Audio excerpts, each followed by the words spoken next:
The people who write advice about human connection are almost never the people who are naturally good at it. They are the people who struggled, analyzed, systematized, and sold the system. And you have been taking social advice from people whose primary relationship skill is pattern recognition, not the thing they are teaching you to do. That gap is not small. It is the entire problem. You have read the frameworks. Maybe you studied body language, eye contact rules, how to remember names, the sequence for building rapport. How long to wait before responding in a negotiation? You approach social situations as problems to solve, and you felt that was the intelligent way to do it. And sometimes it worked. The technique landed. The conversation went better than it would have.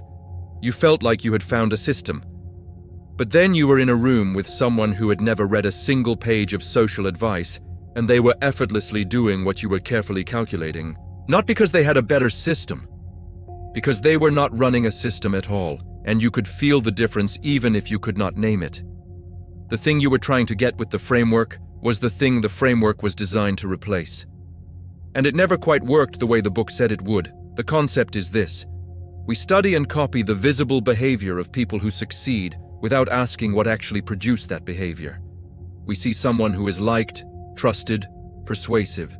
We watch what they do with their hands and eyes and timing, and we try to replicate those things. But the hands and eyes and timing are outputs. They are not inputs. The person we are watching is not doing those things because they calculated that they work. They are doing them because of something underneath that we cannot see and cannot copy by watching the surface. Think of a musician who plays with perfect timing and presence. You can copy exactly the way they hold the instrument, the movements of their fingers, the expression on their face. What you cannot copy is the 10,000 hours of listening that produced the physical ease you are trying to replicate. The surface behaviors are real. Copying the surface does not produce the thing underneath that makes the surface work. Social advice has been sold as the fingers and the expression. What it rarely contains is what produced those things. In 1936, a salesman from Missouri named Dale Carnegie publishes a book on winning friends and influencing people. It sells 30 million copies over the following decades and spawns an entire industry of courses, coaches, and practitioners. Carnegie had spent years as a struggling salesman and actor before systematizing his observations into a set of transferable rules. The rules are not wrong. Remembering someone's name matters. Showing genuine interest in what people say matters. Avoiding direct criticism of people in front of others matters. But Carnegie was not a man who naturally moved through social situations with ease. He was a man who studied what worked because he needed to. And the people who read his book are in the same position he was. They are working from the outside in. They are applying techniques to produce the impression of the thing they lack, rather than building the thing itself. The data on this is not in the books, it is in the rooms. The people who trained extensively in social techniques and became measurably better at them still tend to read as calculated by the people who deal with them regularly. The techniques work in short interactions with strangers. They break down over time with people who know you. And the relationships you most need to build are long-term relationships with people who will eventually see past the technique to whatever is underneath. Carnegie himself acknowledged late in his life that the skills he taught were not a substitute for genuine interest in people. But that acknowledgement never made it into the courses. The courses sell the technique because the technique is teachable. What produces real social ease is not teachable in a course. The deeper problem is that the advice industry selects for people who are bad at the thing and got better at it. A person who was naturally good at building trust does not write a book about building trust. They do not think about it enough to have anything systematic to say. The person who writes the book is the person who struggled and developed a workaround. And the workaround they developed is now being sold to you as the method. This happens in every domain where advice is commodified. The financial books are written by people who got lucky once and then became writers. The fitness books are written by people who needed a plan, because natural physical ease was not available to them.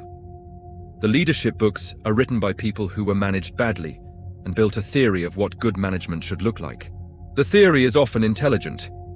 It is also often disconnected from what actually produces the outcome it describes. In ancient Athens, The sophists were teachers who charged fees to instruct young men in rhetoric, the skill of persuasion. They systematized the techniques of effective speech and sold the system. The Athenians who were most genuinely persuasive, the ones who moved large groups of people in the assembly, were not graduates of sophist schools. They were people whose persuasiveness came from being believed, not from knowing how to construct an argument. The sophists produced people who could argue well. They did not produce people who were trusted. Those are not the same outcome. You have been treating social skill as a technical problem. You have been reading the outputs of people who struggled socially and built workarounds and then applied those workarounds to situations that require something they cannot supply. The people around you over time notice the calculation. It does not feel the way it is supposed to feel. And the harder you work the technique, the wider the gap gets between what you are producing and what you are trying to produce. The principle is this: you do not improve at the things that matter most in social life by adding techniques. You improve by removing the obstacles that stop the natural behavior from emerging. Most of what blocks genuine social ease is not missing knowledge. It is anxiety about being seen, about being wrong, about being rejected, combined with a habit of performing rather than experiencing a conversation. The techniques give the anxiety something to do. They do not reduce the anxiety, and the anxiety is legible to the people you are talking to, even when they cannot name what they are picking up. The people who are genuinely good at building trust and connection are not running fewer social tactics. They are carrying less self-concern in the room. They are more focused on the other person than on how they are landing. That orientation cannot be faked for long, and it cannot be installed by reading a chapter on active listening. What you give up is the comfort of having a system. Techniques feel like progress because they are learnable and measurable. You can practice them. You can get better at them by the metrics the books describe. But the metrics the books describe are not the metrics the people you are trying to connect with are running. What you get in return is the capacity to be genuinely present in a social situation rather than performing inside one. That is a harder thing to build, and it does not come with a chapter heading. But it is the only thing that produces what you were actually trying to get. The advice was written by someone who needed it. That person figured out a workaround for a problem you may not share with them. And you have been running their workaround for your situation as if the problem underneath is the same. It rarely is. The technique you have been practicing is the gap between you and the person you are practicing it on. Next video. Every industry that sells advice on human performance, physical, social, financial, professional, is built on the same structural problem.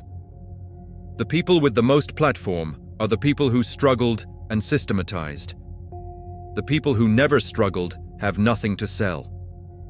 And the result is that the loudest voice in almost every room is the voice of the person who needed the most help getting there. The map was drawn by someone who got lost.